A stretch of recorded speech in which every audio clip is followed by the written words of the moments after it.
Hello, everybody, and welcome back to another daily devotion. This devotion is for Thursday, September 8th of 2022. We're going to be looking at Matthew chapter 27. We're at verses 47 to 56. We talked yesterday just a little bit about 45 and 46, which normally comes along with what we're talking about today, but I split it off as I talked about yesterday. So we're going to pick up at 47 and take it to 56, excuse me, and talk about it just a little bit. And then we won't be finishing this until I get the Matthew, until I get back from vacation. I should have probably tried to squeeze it all in before I left, but we'll only have one more day before I leave on vacation for a week. So next week you won't have any devotions posted, but do please stop back the week of the 19th rather. Come back. I'll be back on September 19th, but there will be a devotion tomorrow, so don't forget that. So let's see what we've got here. Verses 47 to 56. Excuse me. When some of the bystanders heard it, they said, "This man is calling for Elijah." At once one of them ran and got a sponge, filled it with sour wine, put it on a stick, and gave it to him to drink. But the others said, "Wait, let's see whether Elijah will come to save him." Then Jesus cried again with a loud voice and breathed his last. At that moment the curtain of the temple was torn in two from top to bottom. The earth shook and the rocks were split. The tombs also were opened, and many bodies of the saints who had fallen asleep were raised. After his resurrection, they came out of the tombs and entered the holy city and appeared to many. Now, when the centurion and those with him who were keeping watch over Jesus saw the earthquake and what took place, they were terrified and said, "Truly, this man was God's Son." Many women were also there looking on from a distance. They had followed Jesus from Galilee, ministering to him. Among them were Mary Magdalene and Mary, the mother of James and Joseph, and the mother of the sons of Zebedee. Okay. First of all, the interesting thing at the end there, it's the women that are there at the cross in Matthew's gospel. We don't have John. We don't have the beloved disciple. The old debate about who is the beloved disciple that we've talked about before. You've got just the women. None of the men have the courage to go and show up at the cross in Matthew's gospel.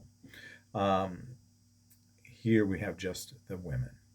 The other thing we didn't talk about was the time of his death, which is right around 3 o'clock. That's why on Good Friday, when we do the cross raising, we do it at 3 o'clock. Now, the cross went up before 3 o'clock, but we always do the cross raising at 3 o'clock because that's the moment of his Jesus passing on the cross, or very near to it.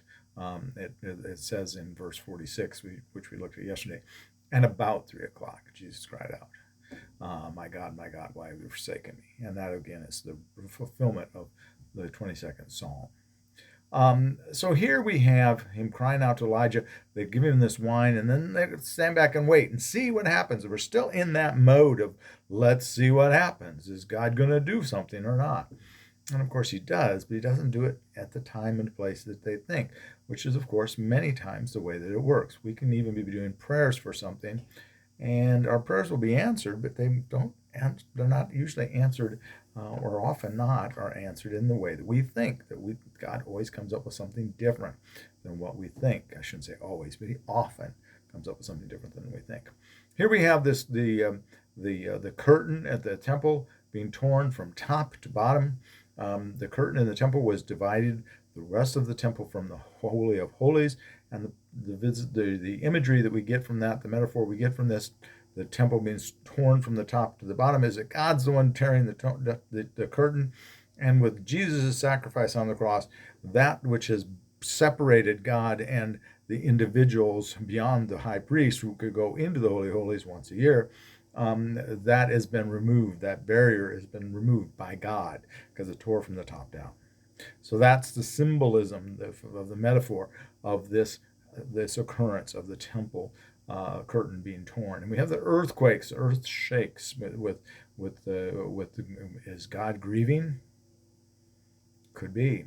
But also we have this imagery which is unique to Matthew of the saints rising from the dead and going into the city to walk around once Jesus is resurrected. Though they are risen, it seems, but at the time of his death, but they hang around and don't come into the city until after the resurrection.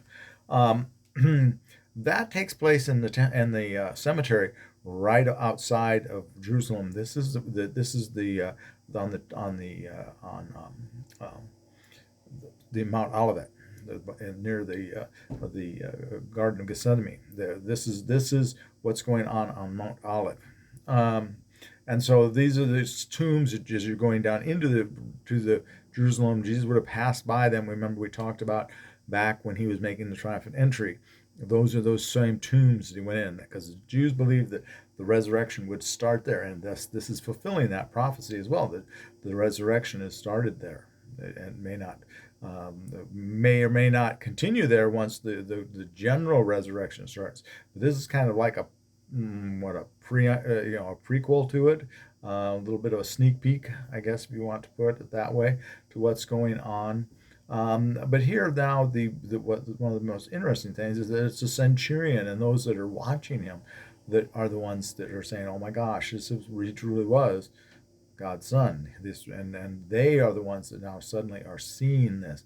The most unlikely, it continues through Scripture, where the most unlikely are the ones that seem to be the ones that are called, the ones that realize who Jesus is. Remember, all the blind seeing Jesus and realizing who Jesus was. All of that continues to build here. So I think I'm going to end it there. I've got to go to youth group, and I apologize for that.